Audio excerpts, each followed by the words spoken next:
You just checked your bank account and felt that familiar drop in your stomach. Nothing's technically wrong, bills are paid, no overdraft, but somehow the number feels insulting. You've been careful. You've said no more than yes. And yet this is it? You remember when saving felt responsible, when transferring money actually felt like winning. Now it's 2 a.m. and you're staring at a ceiling, quietly calculating how many months you could survive if something went wrong. You tell yourself you're fine, but you don't feel fine. There's the subscription you meant to cancel but didn't because it was only $12 and you were tired.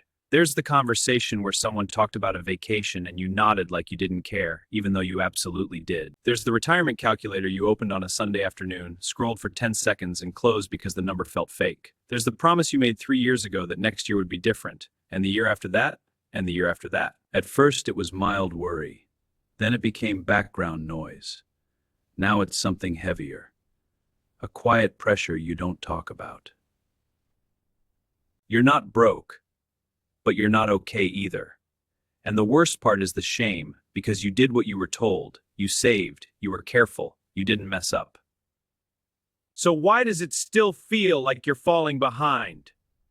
Here's what nobody tells you. The trap doesn't look like failure. It looks like responsibility. It looks like doing the right thing and still losing ground.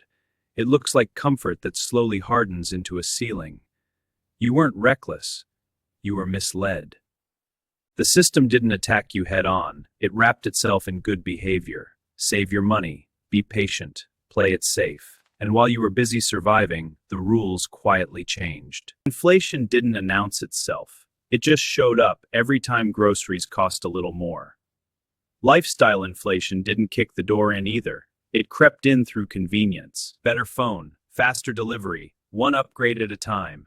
Comfort became the default. Good enough became the goal, and delayed gratification slowly morphed into a story you told yourself. Nobody taught you how these things compound. Not in school, not at work. You were taught how to earn, not how to keep, not how to protect momentum, not how to recognize when a smart move quietly stops working. This is where it gets uncomfortable. Saving money feels productive, but it can quietly lock you into a losing position, because the game you think you're playing isn't the game that's actually being played. But here's what nobody tells you about money. And this is where everything you thought you knew breaks. The wealthy don't think about money the way you were taught to. They don't obsess over being good. They obsess over being intentional. They don't ask if something is affordable. They ask what it costs them in time, in flexibility, in future options. There's a person making $200,000 a year who has nothing to show for it. Not because they're stupid, because they're excellent at the wrong game. Income high, freedom low. Then there's the couple who retired at 40. Not because they made insane money, but because they broke one rule early. Every dollar had a job. Not someday, now. This is the moment where it feels like seeing code behind the screen. Because the truth isn't that you're bad with money. It's that you've been rewarded for behaviors that no longer work long term. Most people believe money is about discipline, that if you just try harder, track better, resist more, it'll click. But discipline burns out. Identity doesn't. Money isn't a test of willpower. It's a test of self-trust, of whether you actually believe future you matters more than present comfort. Every dollar you earn is a soldier. Most people send them into battle with no orders. They disappear into subscriptions, convenience, vague savings accounts with no purpose beyond feeling responsible. The people who win give every dollar a role. Attack, defend, multiply, or get out of the way. Wealth isn't built by extreme moves. It's built in the gap between what you could spend and what you choose not to. That gap is invisible. Nobody applauds it. Nobody sees it on social media. But that gap is where leverage lives. And here's the part most people miss. Your financial future is being decided by your 11 p.m. decisions. Not the big dramatic ones, the quiet ones. The ones you justify because you're tired, because you deserve it, because it's not that much. There was an inheritance once, enough to change everything. It was gone in 18 months, not on one big mistake, on normal life, on upgrades that felt reasonable, on helping people, on comfort, on not having a plan for momentum. This is where it gets darker, because the system is counting on this.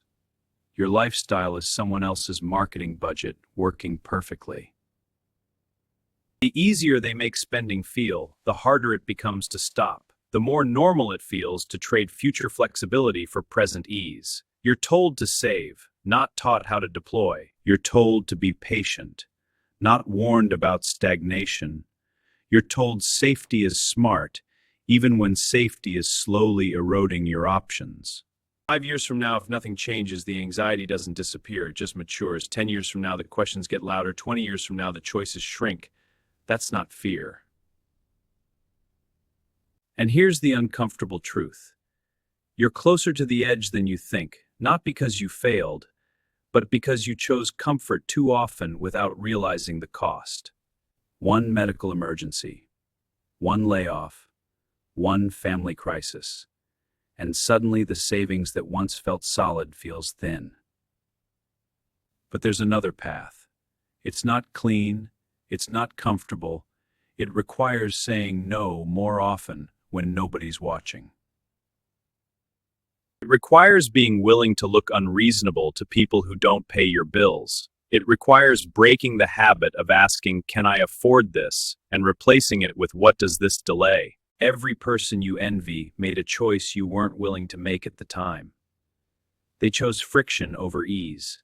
They chose temporary discomfort over permanent anxiety. They chose to stop lying to themselves about what things actually cost. This isn't about motivation. It's about honesty. About realizing that saving without intention can be just another form of procrastination. About understanding that being careful isn't the same as being strategic. So here's the fork in the road. You can keep doing what you're doing, saving when it feels responsible, spending when it feels deserved, hoping the math works out eventually. Or you can step into uncertainty, question the rules you inherited, accept that change will feel worse before it feels better. 5 years from now, you'll wish you started today. That's not inspiration. That's just math. The question isn't if you can change, it's if you will. Your move.